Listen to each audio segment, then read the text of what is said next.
Ladies and gentlemen, if you know me at all, then you'd know just how excited I am to introduce to you to the one and only AEW's Aubrey Edwards. So happy to have you. Welcome. I am very happy to be here. Thanks for having me. I would love to start with some common ground here. I would love to uh, start with the idea that I'm also newer to watching wrestling, and I know that you weren't a lifelong wrestling fan. So I would love to know just kind of maybe not necessarily the whole timeline of all the way to now, but just how did the late stages of, or how did getting into wrestling later into your life actually come about?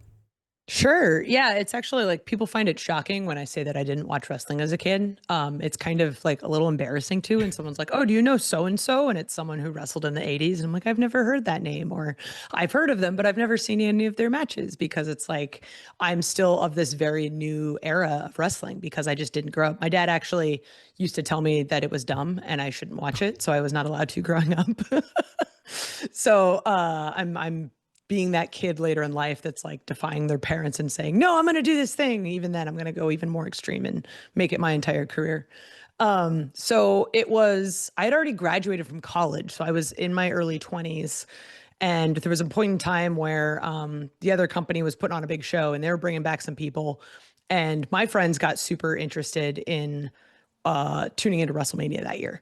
And I'm just like, oh, sure, okay, this will be fun. And we did it like Super Bowl style, where you have Mhm. like your prop bets, and everybody brings a dish, and like we've got like chips and guac everywhere. Like, so Yeah. we're gonna make it a big party, right? But I literally know nothing that's going on.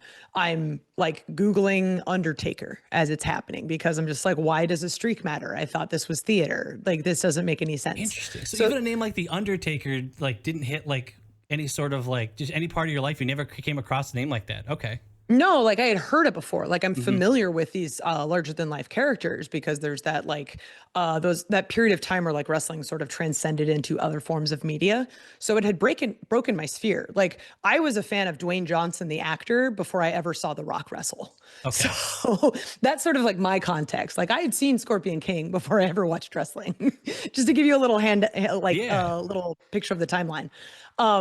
So that was like fun and cool. And I watched the show and it's great. And that was the thing that got my husband back, hooked back on it. So he had watched wrestling as a kid, fallen out of it, typical story. And that was right around the time where Brian Danielson was kind of doing like his rise from kind of guy lower on the card to eventual world champion. So I had gotten really hooked on the idea that all of these larger than life characters who were sort of presented as superheroes also had these personas behind them, where those personas and who they played on TV were sort of symbiotic. You weren't sure how much of the person was actually the performer. And that was sort of the thing that got me into learning more about wrestling. Like taking an individual performer like Brian Danielson and then looking up their history on Wikipedia and seeing like, oh, well, what's Ring of Honor? Hmm. Oh, Ring of Honor has this whole like this thing's been around like 15 years. How have I not heard of this? Like, what is it? What are the Young Bucks? Like, and then it's just like a snowball effect of like learning things. And when I go into something, I go into it hard. So I'm now watching wrestling like every day. I'm watching indies. I'm traveling to indies. I'm getting on planes and going to shows. Like I'm enjoying it. It is now like my primary preferred form of entertainment. But I I still totally had, get it. I'm going to me and my partner are going to an indie show immediately after this. It's like I was oh, like, yeah, we're like timing it perfectly. We're like, so I totally get it. Where you perfect. just you want to try to get as much wrestling in as you can. That's awesome. Totally. And it's like the more you watch wrestling, the more you sort of appreciate the differences and the nuances in wrestling. So the whole ice cream philosophy of like there's different flavors of ice cream, there's different kinds of wrestling. Some people like that gaga silly style wrestling. Some people like, the aerial bangers.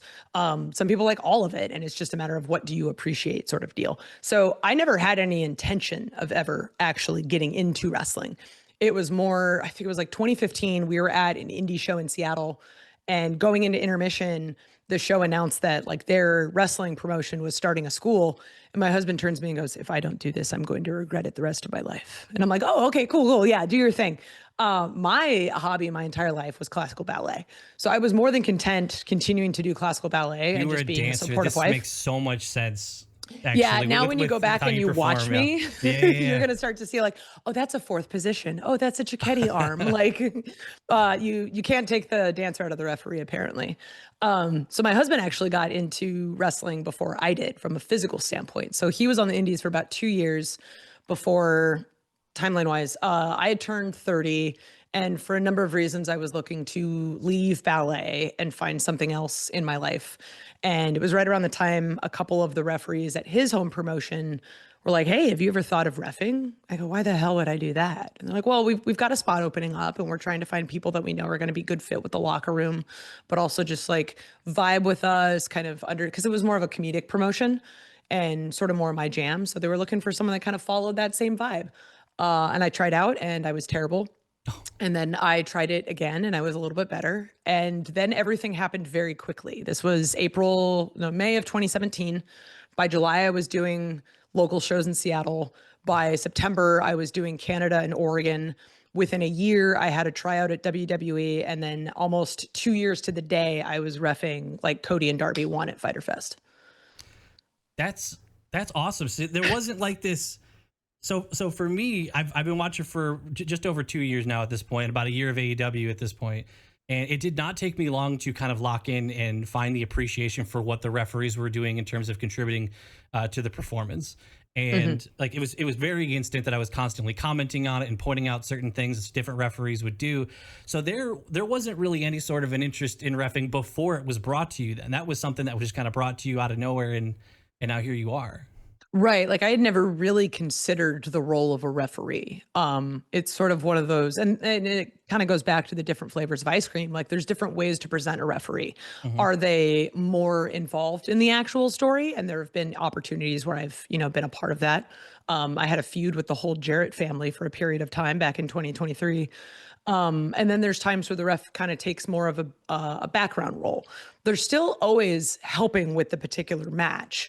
It's just more or less how involved are they encouraged to be? How involved does their promotion want them to be? There's different schools of thought on this. So it wasn't really something that I had kind of looked at until I sort of had the opportunity to try it myself. And then it opens up wrestling and becomes this broader thing of, oh, there's three people telling a story, not necessarily two, which completely makes you appreciate wrestling even more because it's like, whoa, there was all these things going on. Like the man behind the curtain was like moving the strings Yeah, around and I had no idea. that is that is so cool. Is there been, now that you've been doing it for how long have you been refereeing? You'd say at this point, Total, it'll be 8 years this July. 8 years. So with 8 years of doing it, has there been any part of you that has kind of thought, maybe the wrestling part would be kind of cool? Has there been any? Oh, hell no. Not even a little Like, bit. brother, like, do you want to yell at people or do you want to get punched in the face? One of them Like, sounds a little bit easier to do repeatedly. That's for sure. it's one of those has, I think, greater career longevity. True. Like, True. True.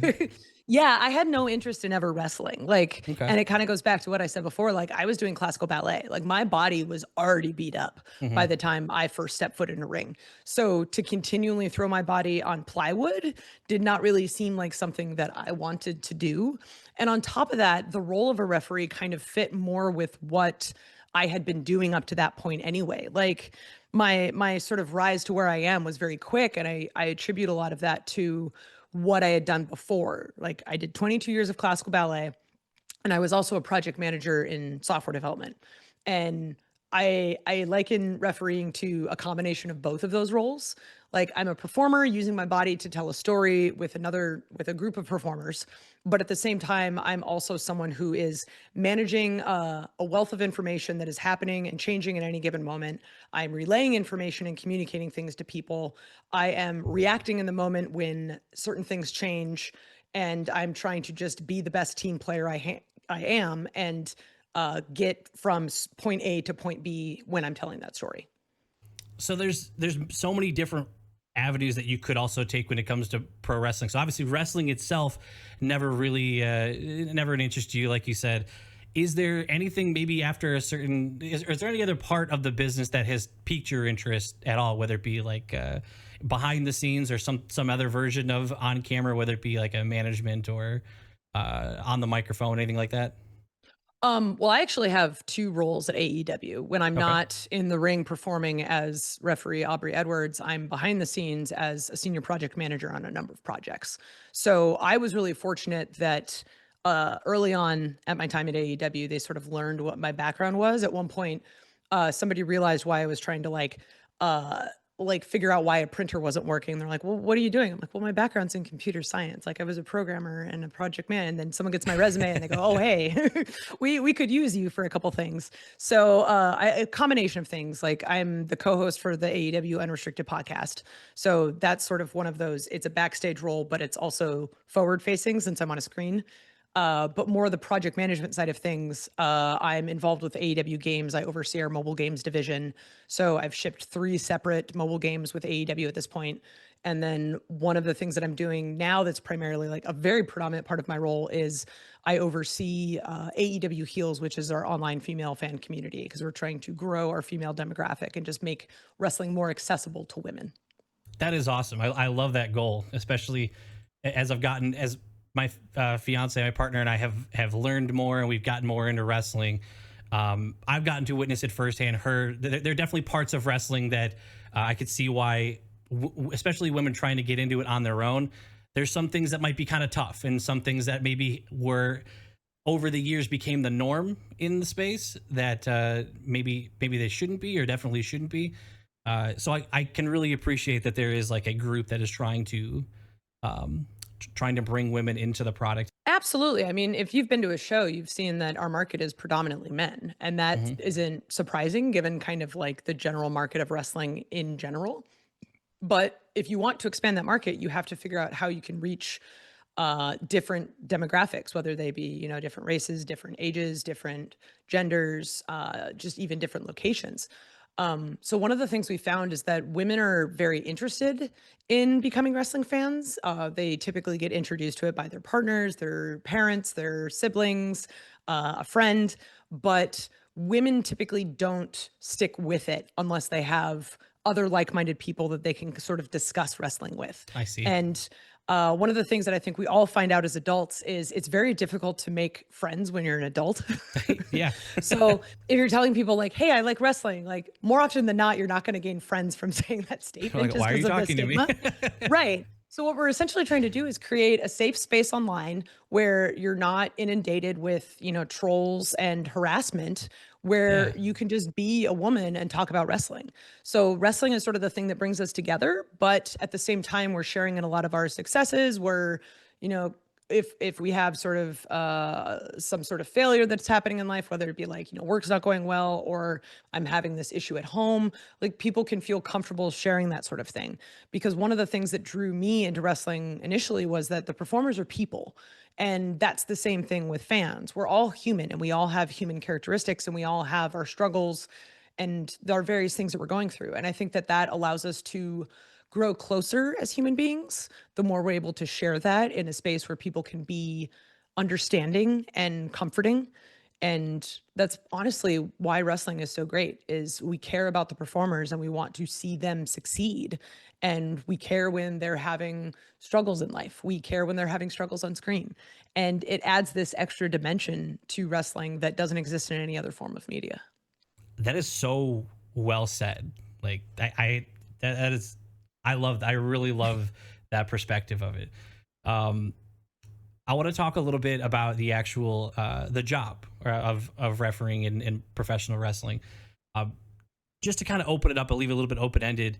Is there any aspect of the job that might be more difficult than people on the outside would realize? Something that maybe goes very unnoticed, that is more difficult on the inside. I think people don't realize when they're watching what we do how physically demanding being a referee is. Because if you watch wrestling, it is extremely explosive, but it is intentionally explosive. It's sort of the way it's constructed is you're picking and choosing these moments of when to be explosive. The referee, however, is also explosive, but it's completely reactionary. So when two guys go down for a pin, I have to immediately drop to my knees and There's a start lot of counting. down ups as a referee for sure. I legitimately tell referees when they're training, they're like, "Well, what do you recommend?" And I'm like, "Can you do 100 squats and 100 burpees?" They go, "Oh my God, There that you go, sounds terrible." I'm burpees, like, right? "Guess what I'm doing in the ring constantly?" Like, if you watch my pins when they're starting to get like those really big falsies near the end, I'm literally doing a side plank in between every one and two because I'm trying to get that expansiveness of my body to kind of create that moment of like, one, two, wow. Like, Yeah. you have that like opening so that you have this moment of so it's being able to control your body in a physical way that is extremely demanding. And I mean, like, sure, I'm not being thrown onto plywood the same way that my coworkers are, but at the same time, they'll have one match in an evening. I'll have 3, 4, 5 matches in an evening. So there's a lot more that we're doing that I don't think people realize because our role is to sort of stand behind the wrestlers and help them tell a story. But we're doing it at a higher rate, Mhm. a longer consistency, and we're not necessarily the ones who get to choose when we take those explosive moments. We're completely reacting to what is happening in front of us. I think I have a little bit of an idea of the answer of this, but I still want to ask it to kind of give you a chance to Sure. articulate it a little bit. Um, there's an argument. There's an argument in internet wrestling, especially when it comes to referees. Of there's one side of a referee should be invisible and just do Mhm. what they're supposed to do, and on the other side, there is the school of thought of the referees are part of the performance and they are also contributing to it. You know, the same but in a similar but different way as the wrestlers. Where is that line for you? I think that line is constantly changing and moving. That's one of the things that in the short time I've been both a fan and a part of this industry is you see wrestling grow and change.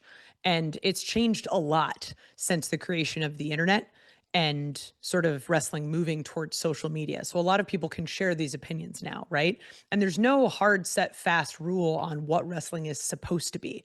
That's why we see so many different kinds of wrestling. We see technical wrestling, we see more aerial style stuff. We see flips. We see more comedy. We see like we're in a world where someone like Orange Cassidy can be successful. Yeah, Whereas in the 80s traditionally, I don't think something like that would have taken off as well as it did in the current climate. And I think that's just because wrestling fans are sort of looking for something more and they're more open to things that are different. So the idea that the referee is completely in the background and should never be seen, that originally kind of started as the old school mindset of this is what wrestling used to be. And I'm not saying that the referee should always be seen. There is a bit of balance there. Like there will be times where you completely forget that I'm in the ring. And there are times where you very much remember that I'm there. But a lot of that is completely intentional. Like if I'm ejecting somebody, you definitely want to see that I'm there. And you want to see those little moments leading up to it so the ejection makes sense when we get there. You don't want it to just happen out of nowhere because then it's like, well, what is this a payoff for? So it's very, very intentional how much the referee is involved in the match. And I think that's part of why wrestling is really just a team working together. It's three people in the ring instead of two. yeah. It's yes, it's a story between two people. I like to say a lot, I'm the waiter and they're the chefs. So they're the ones making the meal, but I'm the one who's helping present it to the I audience. love that. I've also been fortunate to have gotten to speak to some professional wrestlers and talk about the creation of a match, the choreography, the build up to it. But one thing I never thought to ask them, and I feel like I have an opportunity to ask here, when a story is being planned, when it's being built up before the show, at what point, where does the referee come into play? At what point are you in on the loop? Like, you know what I mean? Is there? I guess I don't really understand at what We're just point. straight up breaking the fourth wall today. Just a little bit, just as much, even if it's just a peak. You know, we don't have to go fully Right. break through it. Right. I mean, it's 2025. The fact you have a referee on a podcast means that we're kind of breaking the fourth wall initially anyway. So, Yeah, kind of. um, I think it completely depends on the kind of match and who the performers are. It's it's a job like anything else. There are some coworkers I am much closer to than others. And sometimes it's far more collaborative. Sometimes it's just a matter of like, hey, here's the finish. Hey, here's when we're going to go to break. We think we want to do something like this around here and there. Sometimes I'm, asked my opinion on something like, hey, Mm. how would you approach this? And it's completely situational. It's who's in the match, how long is the match, Is it TV versus a pay-per-view? Is it a long-term story? Is it a one-off? Does the referee have a particular role? Are we doing certain spots? Am I just sort of like there to officiate? Do I need to be distracted at any given point? Like, there's so many things that play into how involved I am. It kind of goes back to your last question. I'm not just always in the background. It completely depends on what it is we're trying to do and what story we're trying to tell to figure out how involved I am from an audience perspective. And that starts from behind the scenes. How involved am I in putting a match together? More often than not, I'm there to kind of come in and say, okay, we're doing this, and this after the structure's already been laid out.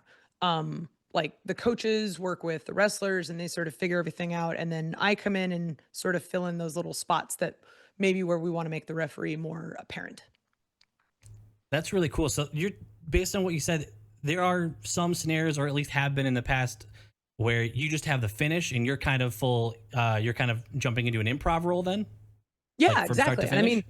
mean, wrestling is improv in a sense, right? Like it's Hmm. the only sort of performance media where the outcome can change at any given moment. So, one of the things that I took from dance was we would spend months rehearsing a number that lasted maybe 2 minutes, right? And then you go out on stage and you perform it, and everyone's standing there and the audience claps. You don't get a do over and you don't get to have, like, ooh, let's change this move because the audience really like popped for that. Let's just kind of like do this again. Like, you don't have that opportunity. Hmm. Whereas in wrestling, it's not just the long term play of what characters get over based on an audience reaction. We have the opportunity to change things in the moment. Some guy gets chopped in the corner and the audience goes nuts for it. He's probably getting chopped again. So That's so it's those fascinating. little things, right? So it's a lot of what I'm doing is improv because I want my role to feel as real as possible. I want to react to what is happening. Um, a lot of times, even if I am kind of taking that more invisible role that day, the audience is still playing off of what I'm doing, whether or not they're aware of it at all. So when I show anguish for somebody because I'm watching this one wrestler, just get beat up, and I'm just like feeling that sympathy and that's coming across my face, you're taking that as an audience member and internalizing it, whether or not you realize it. So a lot of times I just want to be reacting as it's happening because I feel like that's the best way that we can tell the story we can. The reality is in 2025, everyone knows that this is theater. But if we're doing our jobs well, that suspension of disbelief is completely at play and you forget that it's theater and you believe that it's 100% competition. And that's when you get sucked in. And that's when we're doing a really good job. Even if it's for, I know exactly what you're talking about. Even if it's for a moment where you get so sucked in, and then after you look back and go, "Wow, that took me somewhere." Like that really When you brought feel me. something. That I felt something walking out of that. Even knowing exactly what I'm seeing in the moment, I didn't. In the moment, I Exactly. forgot, which is uh, that's really cool. I've gotten to see you perform in uh, interesting matches like Stadium Stampede, Oh my. Anarchy in the Arena very recently as well, which arguably it's got to be the most chaotic match type in professional wrestling. Period. Unless there's some that I'm really missing out on. Could you give us some sort of a glimpse in what it's like being just a single cogwheel in what is like a massive machine like that, where there's so many moving parts separate from each other? What, especially when it was a football stadium, like what is it like being a single piece and not really knowing what else is going on at the same time and still doing your job? I think with something like Stadium Stampede in an actual stadium, as we did at Everbank Field in Jacksonville during the pandemic, because it was pre recorded, we could address it a little bit differently. We can record individual pieces one after another. True. And we were lucky enough to have the opportunity to like do all that before the show aired. So that way, then, our post production team is absolutely incredible. And they're able to string all these pieces that we sort of made together into the cohesive story that we had all seen it as. And it comes across as this amazing, beautiful thing. Anarchy, however, is a little crazier because that is all in real time, right? And a lot of times, our biggest role is communicating to the wrestlers what everyone else is doing. So there's a lot of things going on, and the crowd itself can see everything. They may be focused on one or two things, but you see Samoa Joe and Claudio off in, the VOM messing around. And then at the same time, you see Swerve right in on a forklift. So there's all of these things happening. But from a television audience perspective, we only have the one camera view. We may go to like the 4 cameras at a given time, but there may be 1 or 2 things we absolutely want to focus on as they're happening because of the key storytelling moments. So it's sort of up to the referees to communicate what is happening at any given moment, because we're trying to piece everything together like we used to in Stadium Stampede, but do it more in real time. So we're trying to capture as much as we can to make it great for both the live audience, but also the television audience at home, but also kind of keep that magic there. Yeah, I kind of assume that with the wrestler side, it's for the most part. I'm sure there's some wrestlers have their limitations, um, but bumps are always on the table. When it comes to being a referee, is it assumed as a referee, just because it's in pro wrestling, is it assumed that you will be down to take a bump or to get involved in that kind of a way, or is that a little bit more of like a, hey, are you cool? Are you cool with maybe taking a chair or taking a bump or taking a fall in some way? Is it a different process, or do you, like, for instance, do you have a certain limitation where you're like, okay, I'll do this, but I'm not touching that? Wrestling at its core, whether you're a wrestler or a referee, is all about consent. It is the performers competing in the ring, doing moves to each other. We are taking all of our lives in the hands and putting it in the hands of our coworkers. So it is something that we have to be mindful of, just purely from protecting people, because we all want to be doing this as long as we possibly can, right?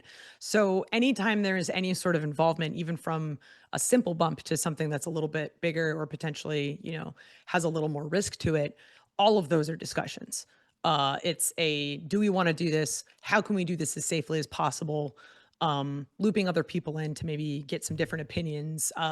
Do we need any sort of like safety mechanisms in place?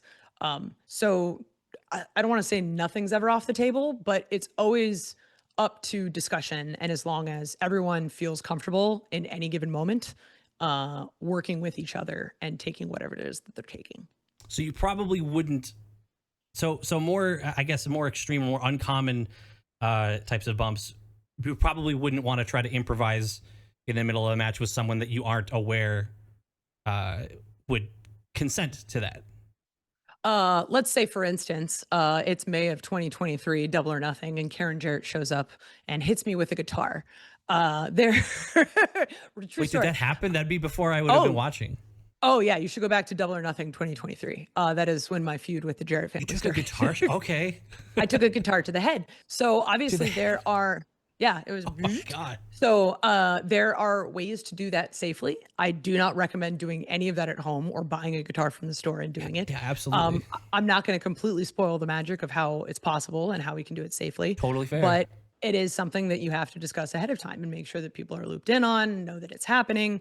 And also just from like a camera perspective, if I'm going to get hit in the head with a guitar, like I want to make sure people see it. Yeah, absolutely. Okay. That's I have to put that on a list of something I'm going to need to look into. Then I like that a lot. For me in particular, my favorite AEW match was between Tony Storm, Mariah May, and it was the Hollywood ending at Revolution, the big special ending. You were the referee in that match. In moments like those, are you, while you're working, are you able to recognize what you're seeing? Are you able to, I hope I'm phrasing this right, are you able to recognize how special a match is, or how beautiful a moment is in that moment while you're contributing to it? Or is that something that later on maybe you rewatch it or you see it later and it kind of hits you like, wow, we really did something out there, like we really put something together? I can't speak for other referees, but you sort of know when you're in the middle of something special. And I was really fortunate to do sort of all 3 big moments of that storyline with Tony and Mariah. We did the match at Wembley, and then we did the match in Australia, and then culminating in sort of the Hollywood ending. So for me personally, it was a very meaningful match because I had been a part of that the whole time. It was also meaningful as a woman to see these women completely just, bringing our roster to another level and putting us on the map, essentially. Like I would argue that our women's roster is the best in the world right now. The promo that Tony and Mercedes had on TV, I think it was a couple weeks ago, to end Dynamite was absolutely incredible. And I'm just like, these girls have worked so hard to get to this point, and I just love that we're giving them this platform. And a lot of that is just the time and the reps and getting there and having these moments and making them memorable. So in the moment, I'm very worried about my coworkers and their safety because there's a lot of blood. Uh, but my favorite part of it is I don't particularly like the really violent matches. I Mm, don't watch UFC. I like the performance aspect of what wrestling gives. But there are certain moments where sort of the more violent nature is brought to the forefront in a way that makes sense for the story. And I think in that match in particular, it was used perfectly. yeah. So in the moment, absolutely, I knew that we were doing something special. I think in the moment, I was trying to enjoy it more than I normally do in a Okay. match, just because like it was special for me as well, because it was special for all of us. Another good example is the very first Wrestle Dream we did in Seattle was Bryan Danielson versus Zack Sabre Jr. And that's one of my favorite matches of all time I've ever done, mostly because Bryan Danielson was my favorite wrestler when I first got into wrestling. And to see him retire and then come back and then come work with us, I being front row at his retirement at Key Arena, and then years later being able to ref one of the best technical matches that I've ever seen in that same arena, Yeah. in what was my actual dream match, because I had always wanted to see Zack Sabre Jr. and Bryan Danielson wrestle. But I could hear the audience kind of, losing their minds a little bit in this moment, which is not something that people traditionally do during technical wrestling because it's more mat based. It's kind of slower, more methodical. So that one I think was an even better example of like when you're in the moment and you know something special is happening. That that's cool. And in Seattle, was that what year was that? 2023, I Okay, think. so Was this wouldn't 2025? I think the last time you were in Seattle, did you wear like some different shoes Yeah, or I have something? some special custom shoes that I wear whenever I'm in Washington State. So there's this one shoe designer, Mosh. She does a bunch of like custom cleats and stuff for other, like he's done some shoes for Jeter. He's done some shoes for other like football players and such. So I hit him up right before we ended up doing our first shows in Seattle because we didn't end up doing anything in Seattle prior to the pandemic. So I'd been with AEW for years and never did a show at home. And I really wanted to do something, but part of the aesthetic of a referee and kind of that blending into the background type thing is our shoes are typically very black, so Hmm. we don't want a ton of color to draw attention. But I was like, we gotta do a little something. So I had always been a lifelong Supersonics fan and basically told him, look, I wear a black Air Force One and I'm a Sonics fan. I'm just going to tell you that, and then you do what you want. And he came up with these shoes that had these amazing like green soles, but the rest of them just have like these little spots, like the grommets are yellow. The internal lining of the shoe is green, so that kind of pops against the sock a little bit. There's like a little tiny logo. So it's just like nice little touches that are very unique and personal that don't draw too much attention. But yeah, those shoes only come out whenever I'm in Seattle. That's cool. 'Cause you definitely done it more than once because I think that was kind of You've the noticed moment. it now. Because so this is kind of how my community has noticed that. Okay, you really are becoming a ref nerd because I picked up then that you had worn some different shoes. Like, oh, that's different. Like, okay, it doesn't. And then we watched something else because I go back and watch a lot of old matches, and I don't know if it was more recently or not. I don't remember. But the second time, like, I don't know if those are the same shoes, but like, and I looked it up. These are both in the sea. I kind of pieced it all together. I was like, okay, you're kind of a ref nerd because It's my nobody hometown. nobody does it. That's really cool that you're able to do that. So there has been some discussion, lady, from actually it's been brought especially to light from pro wrestlers like Rhea Ripley, calling out fans for having an unfair, higher expectation for women in the industry compared to men, criticizing women for something that men did the same thing. They would just go, it would fly right under the radar. Obviously, if you'd like to add to that conversation, by all means. But I'm just curious if you feel like there is this same unequal criticism that might extend to women in the referee position as well, or do you think it's more toward the performers? Well, have you ever seen my Twitter mentions? Uh, To answer that question for you. I haven't. It goes without saying that as a woman in wrestling, unfortunately, you do draw a lot of negative attention. It's part of the reality of social media, which is why being a woman in this business, you sort of have to develop a thick skin. I think it's not just a wrestling specific thing because my previous career was in video games, which is also male dominated. And we sort of have to look a little bit at society and what it is the roles of women are expected to do versus the roles of men, correct? That there's a lot of, okay, women have to work a little bit harder to get maybe the same recognition as men. It's not just a wrestling thing, it's not just a video games thing. It's in a lot of different places. It's Hmm. a lot of in corporate spaces. So it's not something that I was surprised to see when I first came into wrestling, because this is something that I had experienced before, that I knew I was going to have to work a little bit harder to get the same recognition as my coworkers. There's a lot of times I'll read certain criticisms from people online that are just completely like wrong and out there and just out of left field. And I'm like, this is absolutely terrible. Just I'm not even gonna say what it is because it's all terrible stuff. Totally fine. But I'm reading it and going, well, the 6 other refs we have all do that. Hmm. Why are they saying it about me? And I know the reason why. If I told them what the reason why is, they deny it. But I think we both know kind of like, well, why am I getting all of this hate when all of these other 6 referees we have aren't getting it? There's clearly a difference. It's still a very new concept to people. Like Before women wrestling, well, not women wrestlers, but women refereeing. You mean? Absolutely. Yeah. Like before, let's see, when did Dynamite start? 2019. Before 2019, there was not a woman referee on any major cable wrestling I show think I'm full only time. aware of you. There's Daphne and Jessica in WWE. I think NXT. I don't know her name, but I've seen in NXT they've got a woman I believe has been doing their shows as well. But yeah, you're right. Like I think those are the only ones I can think of, like that are on There a are major. literally 4 women who do this in the world for a career. Really? Yes. Like you Wow. named the 4. Okay, I would so have guessed a low so number. I it's would not have guessed 4.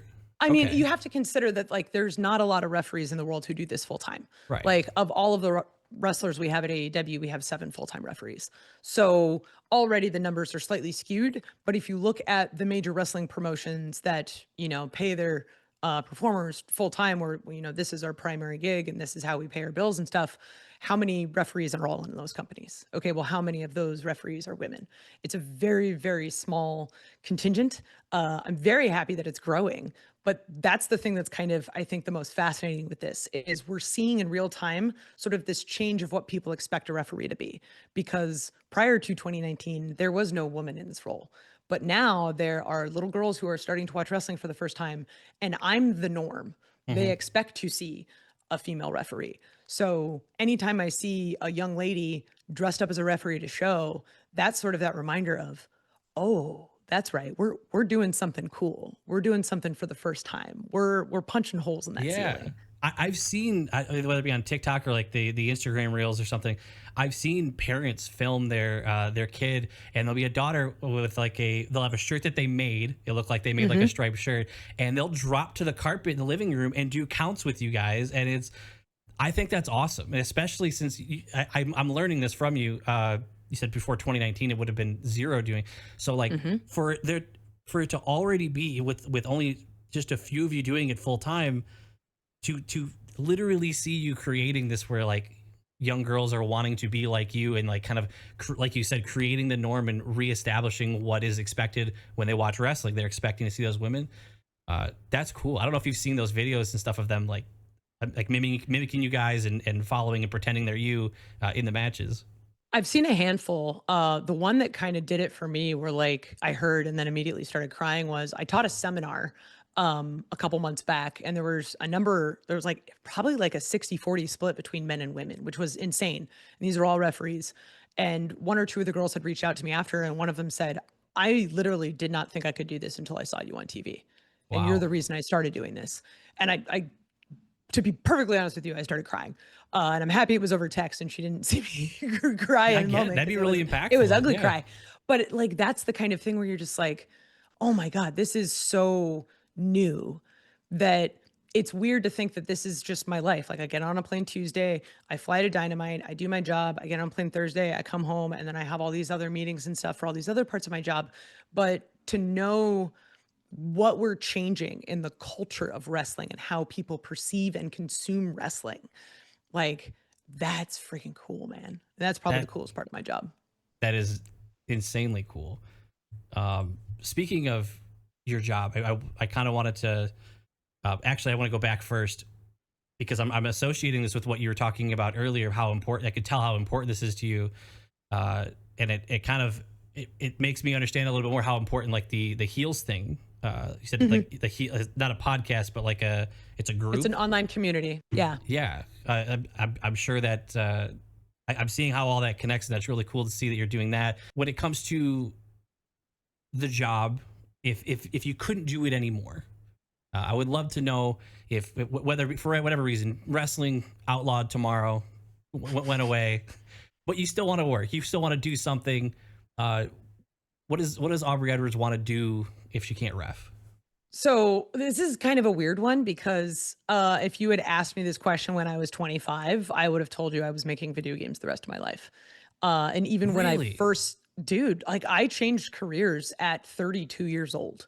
This is I know you not said what you I did the intended to apps and do. stuff. Have you made like other like have you made like I've fully shipped a functioning games? total of 9 video games. I worked on the Scribblenauts franchise. I've worked on Drawn to Life. I've done MMOs. I've done VR. I've done next gen console. I've done mobile. I've done cell phone. Like I had a full on career, like computer science degree, made tools to process art and pipelines for DS games. Like I've been working on mobile games since before there were smartphones. How did you become a referee again? Like, no, I know you It told the whole literally, I story, but just like, tried. I gave it a shot. Like, so that's that's the so thing that's crazy about crazy. this, right? Is if you just say like, "Oh, well, this is the thing I'm going to do for the rest of my life." Why would you limit yourself? Yeah. Like, I had a whole plan ready to go. I had shipped multiple video games. I had worked at multiple companies, and I think by the time I started reffing, I was at my third company. But like, I would leave that place and then go somewhere else and work on completely other products. Like we were working on basically like Twitch for VR, and we had an alpha on Steam and all of these things. And then I was doing indie shows 3 days every weekend and telling my boss like, hey, I kind of have to go down to Florida for this tryout thing, and explaining like how reffing works and all this stuff. And yeah, I mean, if it works, I might leave this job. So sorry. Like all of these things are happening, but it was never my intention to be here.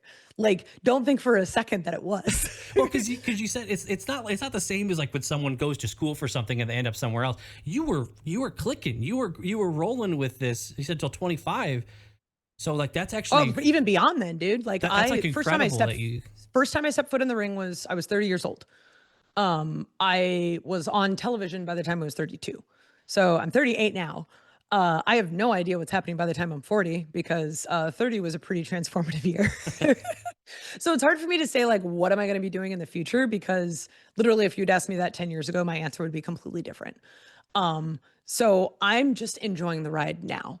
All I can really think about is the now and how Yeah, absolutely incredible like AEW is. We are firing on all cylinders. We've got All In coming up in a couple weeks in Texas. It's going to be the biggest show very we've excited ever for that. done.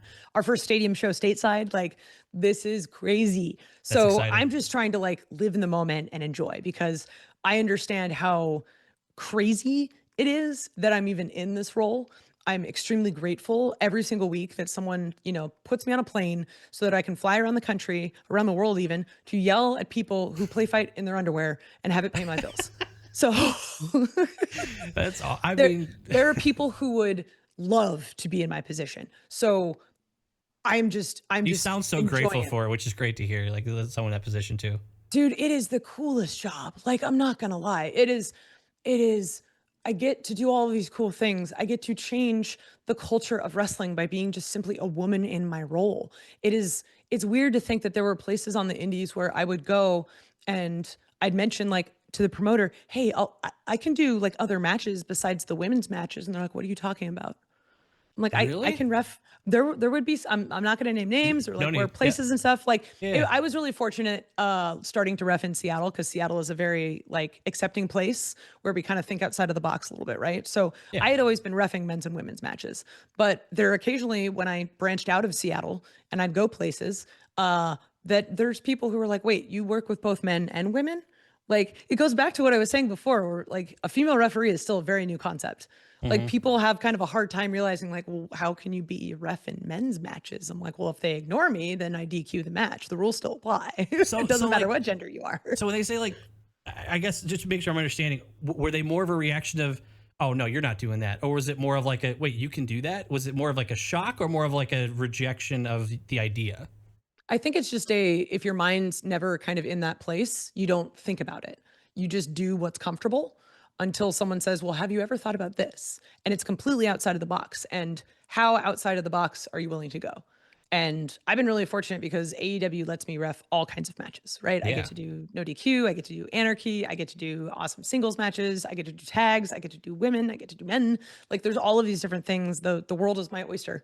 And I'm just so grateful that I literally pay my bills with this job. It's so funny because like I talk with the community. I say like, wow, that looks like it'd be so cool to do. It looks like it'd be such a cool Oh job. yeah. And there's a part of me that thinks like I'm gonna ask you that question. And you're gonna be like, well, it's not what it seems. But no, you're just like, no, it's a dream job. It's the greatest thing ever. Like that's so cool. It's a cool job. Like, don't get me That's wrong, awesome. it's still a job. There's still ups and downs. Oh, of course. There's still, pluses and minuses. But it's as far as like jobs I've had, like I made video games and this is the cooler job. That's so cool. I'm learning more about you than I expect. I did not expect all about the video game stuff. Yeah. Do you have like I have a couple friends that are video game developers, and they talk about like that dream game that's in the back of their mind. Maybe it's like one day they can work on it. Like, especially with you doing this, do you still have that like on a sticky note somewhere in the back of your mind of like, this would be cool to make, but I haven't gotten to do it yet? Or maybe you come up with it since then? So it's interesting because, and not to, because this is a wrestling podcast and not a video game podcast, but there are different roles in video games. Not everyone is a designer or the idea or creative person. What I was started as a programmer. So I'm writing tools and code that process the game and make things work. So someone else is designing the characters. I'm writing the code to Okay. make it move when you push a button. So that's sort Gotcha. of the difference there. So you're less of like the idea person and more of like the make it happen Execution. So execution. eventually I moved into what video games refer to as production, but it's essentially project management. So now I'm looking at, okay, we have designers, we have artists, we have programmers, and we have this much time and we have this many features. How do we make it all work? And that's sort of how I bring it back to wrestling, because that's literally my job in the ring is, okay, we have this story and we need to tell this piece at this moment. And we have this Oh my commercial God, break. it's the same role. You're not the idea. It's the same it's the thing. same job, but it's like, oh my God, it's all coming together. That Blew your makes so mind. much Yeah. sense. No, as soon as it like that clicked, it was like, I'm both a dancer and a producer. Oh my God, I'm doing the same thing. I'm just wearing pants now instead of tights. Like With the that's dance only thing, difference. I remember telling Tally, my fiance, like the way she's like moved, the way she like stands and flows and keeps her body, like she either Hey, did get theater, out of the corner. yeah, Yeah. she either did theater or was a dancer or something, because like it was so it was so like stage worthy. It was so like it was very clear. So that's cool. There's definitely moments where I'm like checking a submission and I'm like, okay, I'm here, but if I do it this way, then my chest is open downstage towards the audience, and then we can portray this different. Like I'm literally Yeah. thinking about these little things. Like, okay, the pin position's here, but if I angle myself 10% more than the camera, we get a better shot. I'm trying to think about it from the audience perspective. So the theater aspect 100% plays into what I'm doing at any given moment. I love it. So the or not the idea person, the executor. So that means no chance of like AEW Ref Simulator 2026 coming out in the in the near future. Nothing like that.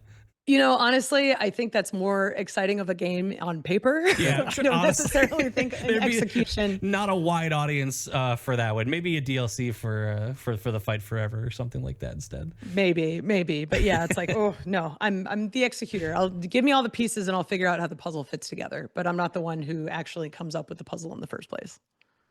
Awesome. I mean, the last thing I really want to ask you, as someone who hasn't been watching AEW that long, do you have, even if it's more than one, matches you think are, and obviously nothing, if it's going to help for me, nothing in the last 2 years, or sorry, nothing in the last year, rather. Is there anything specifically in AEW that you think is it's a must watch? You need to go watch this. You need to see this. This can't be something you missed and never catch. Ooh, very, very first Revolution, 2020, right before the pandemic, literally 2 weeks before everything shut down. Okay. That was the in-ring debut of Orange Cassidy, and he faced Pac. And at this point, Orange Cassidy had literally just done a couple thumbs up, so no one knew what to expect. And those of us who knew Orange Cassidy from the Indies knew full well what to expect, and we knew this was going to be awesome. And I think that's a really great one to watch if you've never seen wrestling before, to kind of have a better understanding of, oh, this is a little different, but they tell an incredible story. And Pac is one of the the greatest, like, just athletes in our sport. The amount of things that he can do with his body, how quick he moves, how crisp he is, how he just defies gravity in all of these instances. And then you face him with someone who is so lethargic and apathetic.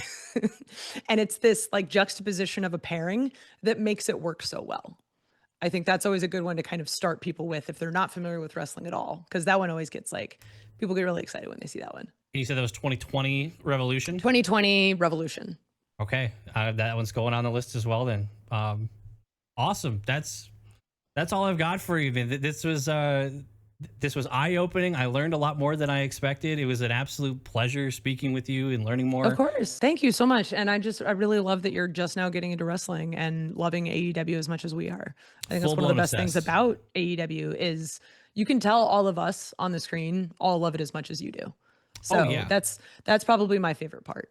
Oh, you have to be able to. I think of. I hope I don't get his name. It's Bryce Remsworth? Bryce Remsburg? Remsburg. Oh, dang it. I'll edit that. I'll fix it now. You have to be able to do the what was it? Invisible Man and Invisible Stand that I've seen people literally like a magnum opus of reffing. It's insane. It's like you have to love it. This can't be something. This can't just be for a paycheck. If you are able to be the whole thing, the whole match. Like that's incredible. It's kind of crazy to think at AEW that I work with someone like Bryce, because he had been on the indies for like over 16 years at the point that AEW started. So to me, like the first time I was on a show ever with Bryce, I was honored. Like he was a freaking legend. Him and Rick Knox both, and Paul Turner, all these guys are just legends on the indie scene. Paul Turner was synonymous with Ring of Honor in the previous era. Rick Knox synonymous with the Southern California scene. And then there's me coming in 2 years of experience, and now I get to like call these guys my coworkers, right? But yeah, for those that don't know and are listening to this, Bryce did this match on the indies once called Invisible Man versus Invisible Stan, which is literally two invisible men wrestling. And it is a great example of the role of a referee and what the referee can do, and also what the audience can do to wrestling. Yes. Because the audience is such a huge character in that match. And if you don't watch wrestling, saying that sounds like a really weird sentence, but it suddenly makes sense as everyone just like, oh, like, you know, the moment that the guys are punching each other back and forth because of everything else that's happening. And the way Bryce is moving, where he's kind of going like, and when you see he's going like this, you know, oh, okay, top rope, he's up there. It's so cool to see the crowd and the referee be able to. It's literally just a spotlight on. Here's how important these other two roles are, that other than the two obvious ones. So let's remove the obvious ones, and it's so like cool. If someone had editing software and they just removed the wrestlers from an existing match and everything else stayed the same. Yeah. That's exactly what it is. Yeah, 100%. I know we were trying to close it out, and then I totally was like, no, let's talk about this cool thing. Yeah, absolutely. No problem. So again, thank you for talking. Thank you for educating and just taking the time to be here. Thank you so much. Of course. I'm just glad that the next time you watch wrestling, you're going to appreciate it even more. Knowing all the little things that you know now, like, oh my God. Absolutely. Thank you so much. Of course.